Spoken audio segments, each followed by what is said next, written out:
እንደምናረፈዳችሁ እግዚአብሔር የተመሰገነ ይሁን። ዛሬ ከኔ ጋር በጥቂት ደቂቃዎች ባለን ጊዜ ውስጥ የምንነጋገረው በክርስቲያን ክበብ ውስጥ በክርስቲያን ሰርክል ውስጥ በጣም ከሚታወቁ ጥቅሶች መካከል አንድ እኔ እንደው እግዚአብሔር ከሰጠኝ አገልግሎት ብዬ የማስበው በጣም የተለመዱ ጥቅሶችን ማገልገል ነው ብዬ አስባለሁ እስከዛሬ ባለውና ዮሐንስ 3:16 ነው ማካፈላችሁ። አሁን እኔ በቃ እንደዚህ ብዬ አንድ ሰው እስቲ በቃሉ ይወጣልኝ ብል በቀላሉ የምትወጡት አይነት ክፍል ነው። በደንብ ፋሚሊያር ከሆን ቤተሰብ ከሆንናቸው ጥቅሶች መካከል ይሄ ክፍል አንዱ ነው። እንግዲህ እኛ ባለንበት አጥቢያ ቃል እግዚአብሔር ስናነብ እንቆማለን እና እንደዛ እንድናረግ ጠይቃችኋለሁ። ከዛ ቃል እግዚአብሔር ካነበብን በኋላ ጉባኤው ይህ የእግዚአብሔር ቃል ነው ይላል። የእግዚአብሔር ቃል ነው አሜን ብለን እንከፋፈላለን። በክርስቶስ ኢየሱስ ስም አነባለሁ። የዮሐንስ ወንጌል ምዕራፍ 3 ቁጥር 16 በእርሱ የሚያምን ሁሉ የዘላለም ሕይወት እንዲኖረው እንጂ እንዳይጠፋ እግዚአብሔር አንድያ ልጁን እስኪሰጥ ድረስ ዓለምን እንዲሁ ወዷልና። ዓለም በልጁ እንዲድን ነው እንጂ በዓለም እንዲፈርድ እግዚአብሔር ወደ ዓለም አላከውምና። በእርሱ በሚያምን አይፈረድበትም።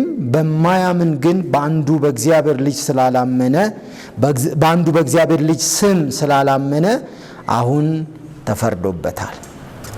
ይህ የእግዚአብሔር ቃል ነው።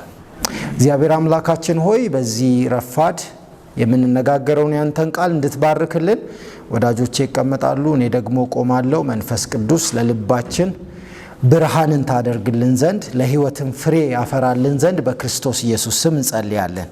ሁሉን ለክብርህ አደረግን፣ አሜን። እግዚአብሔር ያክብራችሁ። ይህንን ክፍል ስናስብ ሁል ጊዜ የወንጌል ስርጭት ለምሳሌ ቶሎ ወደ አእምሯችን የሚመጣው እሱ ነው። የወንጌል ስርጭት ለሌሎች ወንጌልን መንገር ሲያስፈልግ ወይ ደግሞ እርስ በርስ ወንጌልን በተመለከተ ወደ ሌላ ቦታ መሄድ ሲጠበቅብን ወይ ለሌላ አካል ማካፈል ሲጠበቅብን ብዙ ጊዜ የምንነጋገረው ርዕሰ ጉዳይ ነው። ግን እንደ መጽሐፍ ቅዱስ አጥኚዎች ደግሞ በቤት እንደሚያጠና ለሕይወትም እንደሚያጠና ሰው በደንብ ልናስተውል የሚገባው ነገር በክርስቲያን ማህበረሰብ ዘንድ ወንጌል አሁንም መነገር አለበት፣ ማስታወስ አለብን። ለኛ ለራሳችን ወንጌልን ማስታወስ አለብን። እንግዲህ ይሄ ክፍል የሚገኘው ከምዕራፍ 3 ከቁጥር 1 ጀምሮ ከፈሪሳውያን ወገን የሆነው ከአይሁድ መምህራን አንዱ ከሆነው ከኒቆዲሞ ከምሽት ተማሪ ነው ይላል። አንድ መጋቢ የምሽት ተማሪ ነው ይላል። ለምንድን ነው ይሄንን የሚለው? በቀን ከሄደ ኢየሱስ ጋር እንዴ ይቀበለዋል እንዴ ይሄንን መምህር እንዳይባል ጠብቆ በምሽት ነው ወደ ኢየሱስ የሄደውና የጨረቃ ተማሪ ነው ይላል እሱ ሲገልጸውና በምሽት ቀስ ብሎ ሄዶ ነው ከኢየሱስ ጋር የተማረው ይላልና ኒቆዲሞስ የሚባለው ይሄ መምህር ከኢየሱስ ጋር ያደረገው ንግግር የቃላት ልውውጥ ወደዚህ ደረጃ ደርሶ ነው የምናገኘው ምዕራፍ 3 ቁጥር 16 ጋር። እንግዲህ ዳግም መወለድ ወደ እግዚአብሔር መንግስት ለመግባት በጣም ወሳኙ እና በር የሆነው ጉዳይ እንደሆነ ኢየሱስ እየተናገረ የነበረበት ስፍራ ነው ይሄና ክፍሉ እንደዚህ ይላል። በእርሱ የሚያምን ሁሉ የዘላለም ሕይወት እንዲኖረው እንጂ እንዳይጠፋ ይላል። እንግዲህ አሁን በእርሱ የሚያምን ሁሉ የዘላለም ሕይወት እንዲኖረው እንጂ እንዳይጠፋ እግዚአብሔር አንድያ ልጁን እስኪሰጥ ድረስ ዓለምን እንዴት ወዷል? ጥሩ። አሁን የተሳሳተ ግንዛቤ ለማለት ድፍረቱ የለኝም፣ ግን የአቀራረብ ጉድለት ስላለበት አንድ አቀራረብ ልንገራችሁ። እዚህ ክፍል ውስጥ ዓለምን እንዲሁ ወዷልና ብለን ስናስረዳ እንዲሁ የምትለዋን ቃል ብለን ነው የምናስረዳው። ብዙ ጊዜ በቃ እንዲሁ እንላለን እና እዚህ ክፍል ውስጥ ግን እንዲሁ እንደዚህ አይደለች እና ስናስረዳው ሁሉ የምንለው የሚገርመው እግዚአብሔር አንድያ ልጁን እስኪሰጥ ድረስ በቃ እንዲሁ እንላለን። እንዲሁ ወዷል እንላለን። እንዲሁ ማለት ግን እንዲህ ማለት አይደለም። አሁን በደንብ ላስረዳ። እግዚአብሔር አንድያ ልጁን እስኪሰጥ ድረስ እንዲሁ ማለት ነው። እየጠቆመ ያለው አንድያ ልጁን እስኪሰጥ ድረስ ነው የወደደው እንጂ እንዴት ነው የወደደው? በቃ ምንም አያይም እሱ እንዲሁ ነው የሚወደው ለማለት አይደለም። እንዲሁ የሚለው ቃል የሚጨበጥ ነገር የሌለው በቃ ዝም ብሎ ነው ለማለት አይደለም። እንደው በቃ ጌታ ሲወድ እኮ አንዳንዴ ገርምኛ በቃ እንዲሁ ይወዳል እንላለን። እንዲሁ የምትለው ቃል እዚህ ስፔሲፊካሊ እዚህ አሁን ባነበብነው ክፍል ውስጥ ያለችው አንድያ ልጁን እስኪሰጥ ድረስ እንዲሁ ጠቋሚ ናት። እንዲሁ ይኸው በቀራንዮ መስቀል ላይ ልጁን እስኪሰጥ ድረስ ይኸው እሱን እንዲሁ ወዷል ለማለት ነው። ስለዚህ አሁን እግዚአብሔር ዓለምን እንዲሁ ወዷል ስንል እሱን እየጠቆምን ነው ማለት ነው እያለን ነው። አንድ ሁለተኛ ዓለምን ወዷል ስንል በመሰረቱ መደንገጥ አለብን፣ መገረም አለብን። ለምሳሌ እኛ በህይወት ዘመናችን የወደዱን ሰዎች ከቤተሰብ እስከ ውጪ ደረጃቸው ይለያያል አይደል? ለምሳሌ ቤተሰብ ድካማችንንም ጉብዝናችንንም ያውቃል፣ አሳድጎናል። እስከነ ድካማችን ነው የሚወደን። በቃ ምንም በቃ ይሄ ግልጽ ነው፣ በቤተሰብ ፊት የተገለጠ ነው ድካማችን። ከዛ ደጅ ደግሞ ቤት ውስጥ ያለ ድካማችንን የማያውቁ ሰዎች አሉ። ስለዚህ የሚወዱን በጥሩ ነገራችን ነው። የሆነ ድካማችን የተገለጠ ቀን እንዴ ማለት ይጀምራሉ። ከዛ መውደዳቸው ሪኮንሲደር ያደርጋሉ እንደ አዲስ። ምን ጭራሽ እንደዚህ አይነት ሰው አይመስለኝም ነበር ወደ ማለት ይመጣሉ። ከዛ ካላዋጣቸው መውደድ ያቆማሉ እያለ ይቀጥላል። በዚች ዓለም በዮሐንስ አገላለጥ እግዚአብሔር ዓለምን እንዲሁ ወዷል ሲል የተሰበረ ዓለምን ወዷል እያለ ነው። ኃጢአተኛ ዓለምን ወዷል እያለ ነው። ያ ማለት ሰዎች ቤተሰብ የቅርባችን የሚወዱን ሰዎች እስከነ ጉድለታችን እያወቁን እንደወደዱን እናስብና እሱም በደንብ እናስብና እግዚአብሔር ደግሞ እስከነ ድካማችን የወደዱን ሰዎች የማያውቁትን ሌላ ድካማችንንም የተደበቀ ድካማችንንም እያወቀን ይወደደን። ግልጥ ነው። ስለዚህ እግዚአብሔር ዓለምን እንዲሁ ወዷል ስንል አቤት እግዚአብሔር ፍቅር አስገራሚ ነው የምንለው እኔን መውደዱንም እየገረመኝ ምዕራፍ 3 ላይ ነው ያለነው። ትንሽ ደግሞ ገፋ ያረግና ምዕራፍ 12 ላይ ደቀ መዛሙርቱን እግር ያጠበበት ቦታ ላይ አንዴ የወደዳቸውን እስከ መቼ ወደዳቸው ይላል? እስከ መጨረሻ። አየን፣ እግዚአብሔር በክርስቶስ ኢየሱስ የወደደን አሁን ላይ እስከ መጨረሻ። እንግዲህ ታያችሁ እንደምናሳዝን እያወቀ መንገድ እንደምንስት እያወቀ ወጥተን እንደምንገባ እያወቀ ለክብር ብቻ ነው የምኖረው ብለን ጀምረን ለክብራችን ኖረን እየወጣን እየገባን እንደምንኖር እያወቀ የወደዳቸውን እስከ መጨረሻ ወደዳቸው ይላል መጽሐፍ። ይሄ ጥልቅ ፍቅር ነው፣ ዓለምን ወዷልና የተባለለት ፍቅር። በነገራችን ላይ በዮሐንስ አስተምሮ መሰረት ከምዕራፍ 1 ጀምሮ ትዝ የሚላችሁ ከሆነ ይሄ ዓለም ኮስሞስ መላ ዓለሙ በዚህ ክፍል መሰረት የተቀመጠው ጨለማ በሚል ነው።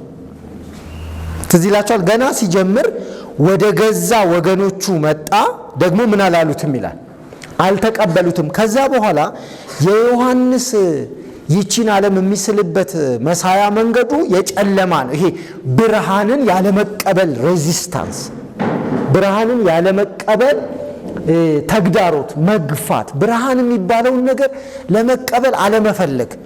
የሃይማኖት ጎራው አይቀበልም፣ ሰፊው ማህበረሰብ አይቀበልም፣ የገዛ ወገኖቹ አልተቀበሉትም። ከነርሱ መካከል ተገኝቶ አልተቀበሉትም። ይህንን ዓለም ነው ወዷል የሚለን፣ ይህንን ዓለም ነው ተቀብሏል የሚለን፣ ይህንን ዓለም ነው ወደ ራሱ አቅርቧል የሚለን።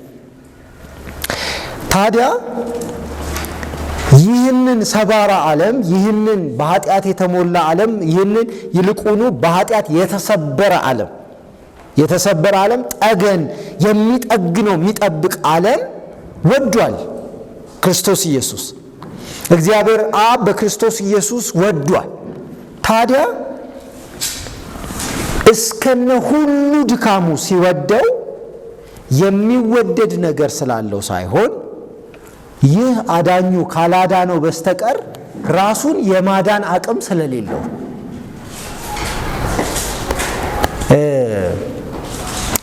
ጧት መነሳታችሁ ገርሟችሁ ያውቃል? እንዲያው መንቃታችሁ አሁን በጣም ስለተለመደ እምንነቃ ነው የሚመስለን አይደል? እምንነቃ ነው የሚመስለን እኮ፣ ግን ስለሚያነቃን ነው የምንነቃው። በነገራችን አለመንቃት ይባላል አንዳንድ ሰዎች በሕይወታቸው ያስተናገዱት። ዘማሪው እንደዚህ ይላል፣ እኔም ተኛው አንቀላፋው እግዚአብሔር ደግፎኛልና ነቃሁ ይላል። አሁን እኛ የሚመስለን በጣም ስለለመድን ልጆች ተነስተው ድምፅ ሲያሰሙ፣ በኮሪደር በኩል ሰው ሲያልፍ የሆኑ ድምጾች የቀሰቀሱን ነው የሚመስለው። አለመነሳት የሚባል ነገር አለ። በነገራችን ላይ ሰዎች አልተነሱም። በታሪክ ወደ ኋላ ዛሬ ማለዳ ያልተነሱ ሰዎች አሉ። አለመነሳት የሚባል ነገር አለ። አንድን ነገር በተደጋጋሚ ከማድረግ የተነሳ የራሳችሁ ችሎታ መስሏችሁ ያውቃል?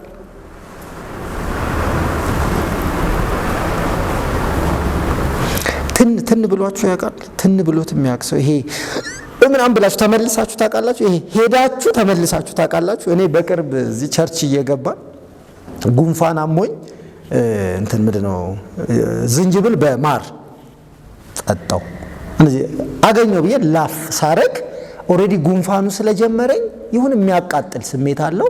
ከዛ ትናለኝ እና ሲጣልኩኝ በቃ አልኩኝ እንደዚህ እችን ይሁን እብዬ ፎር ኤ ሰከንድ እንዲህ ዥው አለብኝ። ከዛ አጠገቤ የነበረው ልጅ ምን ያርግ በቃ ወይ የሆነ ነገር እንዳለ ትዝ ይለኛል። ወይኔ ይበል ዋይ ይስጠኛል። ከዛ እንዲህ ምልስ ስል እንባዬ መጣ።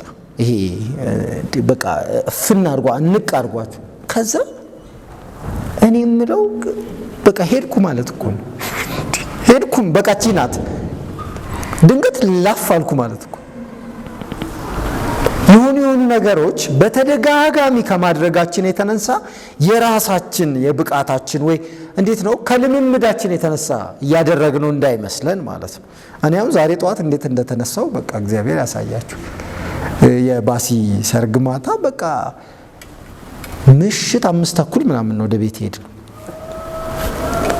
ጠዋት በትግል የተነሳሁት በትግል እንዴ ይሄ ነገር ብድግ ብዬ የሚሄደው ለካስ በእኔ አይደለም። ብድግ አሁን ይሄ ዓለም ተወዷል ሲባል በራሱ ህይወት ይኑርህ ቢባል የማይኖረው ዓለም ማለት እኮ ነው። በቃ ቀጥል ቢባል የማይቀጥል ዓለም ማለት እኮ ነው። ሌላውን ተውትና እኛ እኮ ሰርጥ የሚባል ነገር እንዳለ ያወቅነው መቼ ዕለት ነው? የሆነ ቦታ ያለ ሰርጥ ህይወታችንን እንደሚቀይረው እዚህ መሀል አዲስ አበባ ያወቅነው መቼ ዕለት ነው? ባለፈው ተናግሬያለሁ። ሰው አሁን ሰርጥ ሲል ራሱ የፖለቲካ ትንተና አቅም ያለው ሰርጡ ገብተዋል እንዲህ ሲዘጋ ምናምን ስንል እኛ ሰርጥ የሚባል ነገር እንዳለ ያወቅነው በቅርብ ነው። እንዳልኩት ያ ነገር ህይወታችንን እንደሚነካ ራሱ ያወቅነው ነዳጅ የቀን ተቀን እንቅስቃሴያችንን ሲነካ ነው። እኛ ህይወትን በእኛ ስሌት የምንኖር ከመሰለን ጠዋት ስንነሳ ድንገት ዓለም ተቀይራ ነው የነቃነው። የሆነ ቀን መቼ ዕለት ሲጋጩ በዚህ ልክ ኮንትሮል ማድረግ አንችልም የምንኖርበትን ዓለም። አሁንም ምንም ሊከሰት ይችላል፣ ምንም ይሆናል እንደሚታየው። የቀን መጨረሻ ሲቀርብ ይብስ ይሆናል እንጂ አይረጋጋም፣ ወደ ኋላ አይመለስም። እንደምናየው ከሆነ ሁሉ ነገር በእኛ ቁጥጥር ስር አይደለንም። እኛ ራሳችንን አይደለም የምናኖረው፣ የሚያኖረን አለ። በዚህ ውስጥ ይህችን በኃጢአት በጉስቁልና እግዚአብሔርን ባለማወቅ ጨለማ የተሰበረች ዓለም ነው እግዚአብሔር በክርስቶስ ኢየሱስ የወደደው። ከዚያ በእርሱ እንዲታመን። በእርሱ ማመን ማለት ለእኛም ለአማኞች በደንብ ለማስረዳት አይ ከቆመ ሐውልትስ ከጣዖትስ እግዚአብሔር ይሻላል ብሎ መምጣት ማለት አይደለም። አይ የሚያዋጣ አይመስለኝም ብለን መምጣት ማለት አይደለም። ለአሁኑም ለነገም ለዘላለምም ፈጽሞ በክርስቶስ ኢየሱስ ላይ መታመን ማለት ነው። ማመን እንጂ አመዛዝነን አይ ቲንክ እኔ አይመስለኝም፣ አይ ይሄ እንኳን ሃይማኖት የሚያዋጣ አይመስለኝም፣ ይሄ ይሻላል ማለት አይደለም። ሶሻል ሚዲያ ላይ ተሰማላችሁ አይደል? አንድ 10 ሃይማኖት አዳርሰው የሚመጡ ሰዎች ምናምን እንደዚህ ሰምታችሁ እንትንንም ሞከርኩኝ። በሙከራ አይደለም ይሄ እምነት፣ በሙከራ ሳይሆን ከርሱ ከሚታመንበት ከጎልጎታ ጌታ በስተቀር ምንምና ማንም አዳኝ የለም ብሎ ማመን፣ በሁለንተና ራስን መስጠት ማለት እንጂ ቼክ ኤንድ ባላንስ ማለት አይደለም። አይ ቲንክ ይሄንንም ልሞክረው አይ እንደውም ኤግዚስት የሚያደርጉት ሜንላይን ስትሪም ሃይማኖቶች ስላላዋጡ አሁን ፍቅር ሲዝም ብዬ እመጣለሁ ማለት አይደለም። ወይ ደግሞ ሌላም ሃይማኖት የግላችሁን ትፈጥራላችሁ ማለት አይደለም። ብቸኛው ወደ እግዚአብሔር አብ የሚያደርሰው የዘላለም ሕይወት እርሱ ነው ብሎ ማመን ማለት ነው። ጥቂት ቆም እንድንል የዘላለም ሕይወት ማለት ግን ምን ማለት እንደሆነ አስባችሁ ታውቃላችሁ? ኦፍ ኮርስ አስባችሁ ታውቃላችሁ። አንዳንድ ሰው ከሞት በኋላ ዝም ብሎ ቁጭ ብሎ መኖር ይመስለዋል። በቃ ቁጭ ብለን እንኖራለን ዘመኑ አያልቅም ብሎ መሄድ ነው ይመስለዋል። የዘላለም ሕይወት በእርግጥ አሁን ይሄው ዛሬ ጧት የምናደርገውንም ያካትታል። አሁንና እስከ ፍጻሜው ተቀየረን ያልነው የዘላለም ሕይወት አይደለ? በእርሱ የሚያምን ሁሉ የዘላለም ሕይወት እንዲኖረው እንጂ እንዳይጠፋ ስንል እያልን ያለነው አሁንም ወደፊትም ማለታችን ነው። ትንሽ ወደታች ያለው ያብራራዋል። በእርሱ የሚያምን እንግዲህ እግዚአብሔር ወደ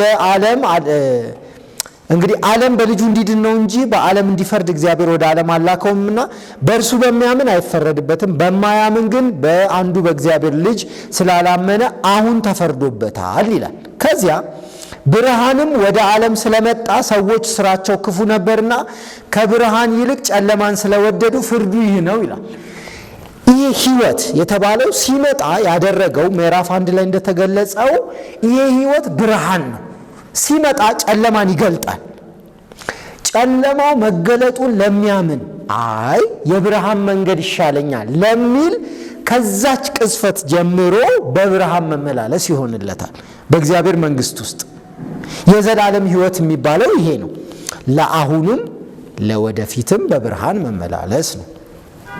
የሚገርመው በእርሱ የሚያምን ሁሉ የዘላለም ሕይወት ያገኛል። በዚህ የዘላለም ሕይወት ደግሞ ተቃራኒ የዘላለም ጥፋት አለ። ይሄው በእርሱ የሚያምን ሁሉ የዘላለም ሕይወት እንዲኖረው እንጂ ምን እንዳይጠፋ። መጥፋት የሚባል ደግሞ ሌላ መስመር አለ። ትላንት ማታ እዛ ሰርግ ላይ የመስበክ አጋጣሚ ነበረኝ። ወዳጄም ስለሆነ ባሲ ያገባው በቃ እንድትሰብክ የምንፈልገው ወንጌል ነው አለኝ። እሺ ብዬ ወንጌል ሰበኩ። አንድ የሰጠሁት ምሳሌ ስንገባ የመግቢያ ካርድ አሳዩን አሉ በር ላይ። ይሄው ብለን አሳየን፣ ተቀበሉን፣ ገባን። በጌታ ያልሆኑ ሰዎች በዛ መካከል ስላሉ ለማስረዳት የኛ ቋንቋ ስለማይገባቸው በቀጥታ ለማስረዳት እንደ ምሳሌ ይሄው በር ጋር ልንገባ ስንል መግቢያ ካርድ አሉን፣ አሳየን። የሚገርመው የሙሽራው የቅርብ ዘመድ ካርዷን ረስታ አትገቢም ማለት እኛንን አረ ያው የሙሽራው እዛ ጋር ቁጭ ያለ የሱ ዘመድ ናት ብለን ለምነን አይ አለ በር ላይ ያለው ያው ስራው እሱ ነው ካርድ አለ አይ አለ። እሺ ከውስጥ ወይ የሙሽራውን ወንድም እንጥራለን፣ ሲመጣ ንገሩት ካርዱን ይዞ ይምጣል። በጣም ሲሪየስ ሆነ ሰውየው። እንደዚህ ያለ በቃ አይ አለ። በኋላ እሱ ጥሩ ምሳሌ ሆነኝ። ምን አልኩኝ? ልክ በርጋ ስንገባ ይሄውና የተጠራውበት ካርድ ብለን እንዳሳየ ነው በዚህ በኩል ግቡ እንደተባልነው ልክ ሰው ሲሞት እና ወደ እግዚአብሔር መንግስት ሲገባ መግቢያ ካርድ የታል ሲባል አንዴ ቆይ ብሎ ይሄው በልቤ ኢየሱስ አለ ብሎ ነው የሚያሳየው። ከዛ ውጪ ምንም ማሳይቶ የሚገባው ነገር የለም። ሾልኮ መግባት አይችል። እኔ እኮ በቃ ድሆችን ረድቻለሁ ብሎ መግባት አይችል። እግዚአብሔር አንድ የሚጠይቀው በልጁ በክርስቶስ ኢየሱስ ማመኑን እና አለማመኑን። ስለዚህ የዘላለም ሕይወት መስመር ያለው በልጁ በክርስቶስ ኢየሱስ በማመን ውስጥ ነው። አስቡት፣ ድንገት አንድ ሰው ከሞተ በኋላ ከዛ በኋላ ያለው ድል የሚቀጥለውን ፍርድና የፍርድ ሂደት መከታተል ነው እንጂ ምንም አይነት የሐሳብ ለውጥ ማድረግ አይችልም። ሐሳቦች ሁሉ ያሉት ከሞት በዚህ በኩል ነው ያሉት። ያ ባለጠጋ ትዝ ይላችኋል? እንደው እታች ወርደው ቤተሰቦቼን ሲል ወይ አሁን እኮ ከዚህ ወደዛ ከዛ ወደዚህ እንዳንመጣ በመካከል ትልቅ ገደል አለ። ስለዚህ በእርሱ የሚያምን ሁሉ የዘላለም ሕይወት እንዲኖረው እንጂ እንዳይጠፋ እግዚአብሔር አንድያ ልጁን እስኪሰጥ ድረስ ስንል እያለን ያለነው ይሄ ሕይወት በእግዚአብሔር በጎ ፈቃድ ይህንን የተሰበረ ዓለም በመውደድ ውስጥ አንድያ ልጁን በመስጠት የተከናወነ ነው። ከዚያ እንደዚህ ይላል፣ በእርሱ በሚያምን አይፈረድበትም፣ በማያምን ግን በአንዱ በእግዚአብሔር ልጅ ስላላመነ አሁን ተፈርዶበታል ይላል። እንግዲህ ያላመነው ዓለም ኦልሬዲ በፍርድ ስር ነው። ለምን? ፍርዱ ወደፊት የሚከናወን ቢሆንም ተፈጻሚነቱ ወደፊት ቢሆንም ኦልሬዲ ኢኒሼት የተደረገው የተጀመረው ግን እግዚአብሔር ለዓለም ኃጢአት ማስተሰሪያ ይሆን ዘንድ ልጁ ክርስቶስን የሰጠ ጊዜ ነው። ለምን? ኦልሬዲ የመዳኛው መንገድ ተዘጋጅቷል። ሰው ሁሉ በፍርድ ውስጥ ሆኖ ይቆያል። ልጁ ክርስቶስ ኢየሱስን ለሚቀበል ከፍርድ መውጣት ይሆንለታል። የተቀረው ግን በዛው ይቆያል። በነገራችን ላይ በተለያየ የማህበረሰባችን ክርክር ውስጥ ሶሻል ሚዲያ ላይም ያሉ ክርክሮች ላይ ሁል ጊዜ ኢየሱስ ሊፈርድ ነው እንጂ የሚመጣው ሊያማልድ አያማልድ ምናምን የሚሉ ክርክሮች አሉ አይደል? የሚገርመው እንደው ለሃይማኖት ክርክር ወሰድ ነው እንጂ ይሄንን ክፍል የሚገርማችሁ ኢየሱስ ክርስቶስ በዘመን መጨረሻ ሊፈርድ ይመጣል አይደል? መጽሐፍ እንደሚል ሊፈርድ ይመጣል። ግን እዚች ክፍል ላይ ሊፈርድ አይደለም የመጣው የላከው ሊያድን እንጂ ይላል። በነገራችን ላይ መጀመሪያ የመጣው ሊያድን ነው፣ ሲመለስ ግን ሊፈርድ ነው የሚመጣው። ይሄ የሚያሳየው የእግዚአብሔርን የትዕግስቱን ጥግ ነው የሚያሳየው። ለምን? መጀመሪያ የመጣው ቀጥታ ሊፈርድ ባለመሆኑ፣ ቀጥታ ሰብስቦ ሊያስገባ ባለመሆኑ ይሄ ክፍል የሚያሳየው የእግዚአብሔርን ርኅራኄ፣ የእግዚአብሔርን ትዕግስት፣ የእግዚአብሔርን መጠበቅ፣ የእግዚአብሔርን ለሰዎች እድል መስጠት ነው። ምክንያቱም አንድ ጊዜ መጥቷል ሊያድን፣ ሁለተኛ ይመጣል ሊፈርድ። በመካከል ያለው የእግዚአብሔርን ትዕግስት ነው የሚያሳየው እንጂ እንተ አማልድም ሊፈርድ ነው የሚመጣው እንድንል አይደለም። የሚገርመው የመጀመሪያው መምጣቱ ትዕግስቱን አሳይቷል። እስካሁንም በትዕግስት እየቆየ ነው። ጴጥሮስ እንደሚለን ሲመጣ ግን ሊፈርድ ይመጣል እንላለን። ከዚህ የተነሳ ለሰዎች ርኅራኄ እናሳያለን ስናስረዳ ማለት ነው። ከዚህ ምን እንሰብስብ? ከዚህ ምን እንያዝ? እግዚአብሔር አምላክ ዓለምን እንዲሁ ወዷል ስንል ወደ ውጭ አርቀን እንዳናይ፣ ያልዳኑ ሰዎች ግን እንደው መወደዳቸው ይገባቸው ይሆን እንዳንል፣ በዚህ ዓለም ውስጥ የተወደድ ነው እኛም ጭምር ነው። በዚህ በተሰበረ ዓለም ውስጥ፣ በዚህ በኃጢአተኛ ዓለም ውስጥ ወዶ ፈቅዶ ያዳነን እኛን ጭምር ነው። ስለዚህ ተወደናል። ይሄ ሊገባን ይገባል። በደንብ አሁንም ልናሰላስለው የሚገባ እውነት ነው። ተወደናል። እግዚአብሔር ተቀብሎናል። ሌላው በጣም ብዙ ስጦታ ተቀብለናል። የኢየሱስ ክርስቶስን ያህል ስጦታ ግን አይሆንም አይደል? ብዙ ጊዜ ምንድን ነው የምንለው? ስጦታው ከሰጪው አይበልጥም እንላለን አይደል? ለምሳሌ እኔ አንድ የሆነ ሪሰርች ጨርሼ ሚስቴ ይሄንን ሰዓት ሰጠችኝ፣ እንኳን ጌታ ረዳ ብላ ሰጠችኝ። ከዛ ሰዓቱን እያየሁት ከሚስቴና ከሰዓቱ ማን ይበልጣል አልልም። መቼ ሰጪው ይበልጣል ማለት ኦብቪየስሊ። ማንንም ስጦታ ቢሰጠን ከዚህ በፊት የሰጡን ሰዎች ይበልጣሉ ከስጦታው። ስጦታውና ሰጪው እኩል የሆነው በክርስቶስ ኢየሱስ ራሱ ስለሚል ራሱን ስጦታው ራሱ ሰጪው ነው አይደል? ራሱን የሰጠን። ስለዚህ ትልቅ የተቀበልነው ስጦታ ከሱ በላይ የማይወዳደር ያለን አንድ ስጦታ ክርስቶስ ኢየሱስ ይባላል። እሱ ደግሞ አስቀድሞ ወዶናል፣ ደግሞ እስከ መጨረሻ ወዶናል ይላል። የፋሲካ ሰሞን አንድ የተናገርኩት ንግግር የወደዳቸውን እስከ መጨረሻ ወደዳቸው የሚለውን ክፍል ይዘን እኮ እኛ ማንም በፍቅር እጦት የሚከሰን የለም። በበቂ ሁኔታ ተወደናል። በበቂ ሁኔታ ተቀባይነት አግኝተናል። የሚወዳችሁ የለም፣ የሚፈልጋችሁ የለም እንዳይለን ሰው ማንም በፍቅር እጦት አይከሰን። ተወደናል፣ በበቂ ሁኔታ ተወደናል። ከዛ በኋላ እግዚአብሔር ይመስገን ሚስቶቻችን ወደውናል፣ ሌሎች ወደውናል። በቃ አሁን እኮ በቂ ያለን ማለት እኮ በቂ ዋናው አለን። ከዛ በኋላ ሰውም ወዶናል፣ እስከነ ድካማችን ወዶናል።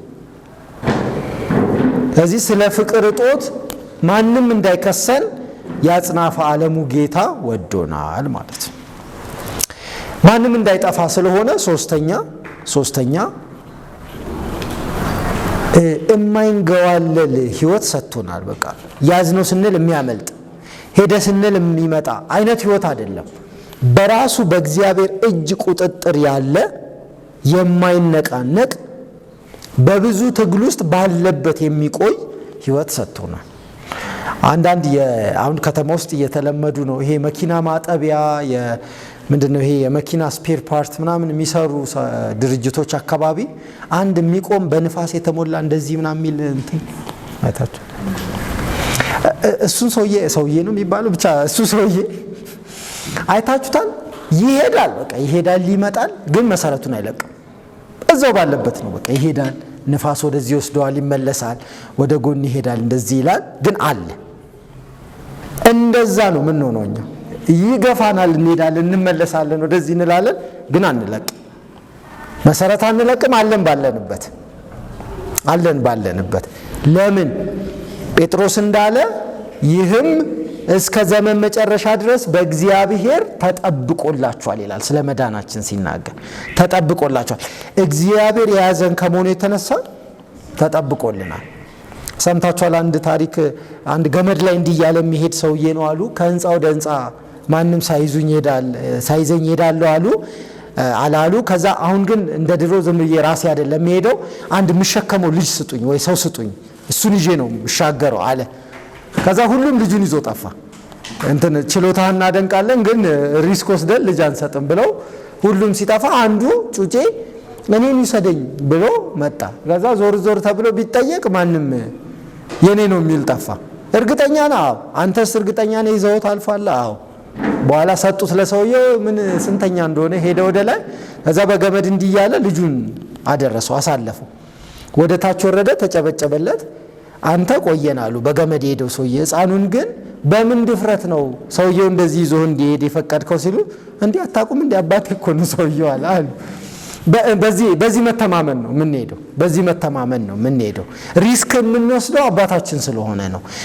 ምንም በህይወት አይጎድለንም፣ ደግሞ ምንም ከህይወት አያጎድለንም ብለን በመተማመን የምንሄደው በገመዱ ላይ የሚራመደው አባቴ ነው እንዳለ ነው። በቃ እሱ አይጥለኝም ብሎ ስላመነን የሄደው ባጭሩ።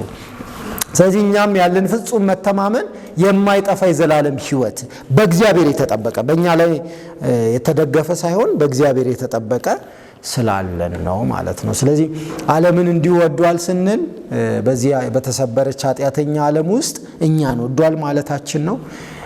ደግሞም ፈጽሞ በልጁ በክርስቶስ ኢየሱስ በማመን የሚገኘውን የዘላለም ህይወት ወርሰናል ስንል ለዛሬ ብቻ ሳይሆን እስከ ፍጻሜው ተደላድለን የምንቆምበትን አስተማማኝ መሰረት ላይ ተተክለናል ማለታችን ነው። ይሄም ህይወት በክርስቶስ ኢየሱስ የመስቀል ስራ በእግዚአብሔር አጥብቆ ያዥነት እስከ ፍጻሜ የሚደርስ ነው እንላለን። ስለዚህ ቅድም እንዳልኩት የሰርጥ መዘጋትና መከፈት ቢያሳስበንም፣ ብዙ መውጣትና መውረዶች ቢኖሩም፣ ብዙ ነገሮች ቢቀያየሩም ይህችን ዓለም ወዶ በዛ ውስጥ ያለነውን እኛን ወዶ ለዘላለም ጥፋት እንዳንሆን ወደ ዘላለም ድነት ያመጣን እግዚአብሔር በእጁ ይዞናል። በጥቃቅን በምንፈራው ነገር እንዳንወሰድ እግዚአብሔር ከኛ ጋር ነው።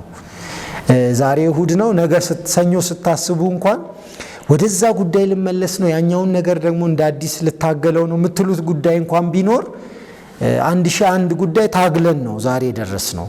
በጣም ብዙ ሰኞችን አሳልፈናል። በጣም ብዙ የምናስባቸውን ትግሎች አስበናል፣ ታግለንማል። ግን ይኸው አለን እንዳለን እና አሁንም ወደፊትም እስከ ዘላለምም ተስፋችን ይሄ ይችን ዓለም የወደደ ደግሞም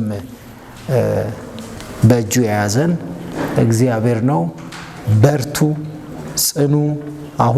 አሁንም ላስታውሳችሁ የምወደው እግዚአብሔር አንዴ የወደዳችሁ እስከ ዘላለም ፈጽሞ ሊወዳችሁ ነው። በዚህ ስጋት እንዳይገባችሁ። ከዚህ የተነሳ ማንም በምንም ጉድለት ቢጠይቃችሁ በፍቅር እጦት ግን ሊጠይቃችሁ አይችልም። ሙሉ ተወዳችኋል። በኩራት የምትናገሩት ነገር ይሄ ነው። እሱ አይጥለኝም እሱ አይተወኝም የምንለው በዚህ ምክንያት ነው። በመጽሐፍም እንደተጻፈ እርሱ ራሱ ከቶ አልተውህም አልጥልህም ብሏልና ስለዚህ ሰው ምን ያደርገኛል እንላለን። ወይንም ስለዚህ ሰው የኔ የህይወት ዕጣ ፈንታ ወሳኝ አይደለም እንላለን ማለት ነው። እግዚአብሔር ይርዳን። እንጸልይ። እግዚአብሔር ይባርካችሁ።